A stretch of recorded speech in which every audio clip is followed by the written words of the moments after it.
बसपा प्रमुख मायावती ने बगैर गठबंधन के अकेले सियासी मैदान में उतरने के अटल फैसले के बाद अब अपने पत्ते खोलने शुरू कर दिए हैं। यूपी की 4 लोकसभा सीटों पर बसपा ने अपने उम्मीदवारों के नाम का ऐलान कर दिया है। बसपा ने इन चारों सीटों पर मुस्लिम प्रत्याशी उतारे हैं।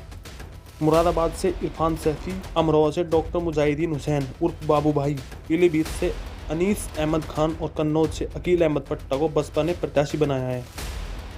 मायावती ने जिस तरह से अपनी पहली लिस्ट में मुस्लिम चेहरों पर दांव खेला है, उससे बीजेपी के हौसले बुलंद हो गए हैं, तो सपा कांग्रेस गठबंधन की चिंता बढ़ गई है। बसपा ने 2019 के फॉर्मूले से मुस्लिम बहुल्य सीटों पर मुस्लिम कैंडिडेट पर दांव खेलने की योजना बनाई है, ताकि पार्टी के परंपरागत दलित वोटों के साथ मिलकर जिताऊ गठजोड़ तैयार किया जा सके। बसपा की इस रणनीति ने मुस्लिम बहुल्य लोकसभा सीटों पर सपा और कांग्रेस के लिए सियासी चुनौती और बढ़ा दी है। माना जा रहा है कि मुस्लिम बहुल्य सीटों पर बसपा के मुस्लिम उम्मीदवार उतारने से सपा कांग्रेस गठबंधन को असहज कर सकता है। मुस्लिम वोटों के बंटवारे की संभावना बन सकती है। इसका सीधा फायदा बीजेपी उम्मीदवारों को मिल सकता है। 2014 के लोकसभा चुनाव में बसपा भले ही एक भी सीट न जीत सकी हो, लेकिन उसने सपा को करीब 2 दर्जन सीटों पर नुकसान पहुंचाने का काम किया था।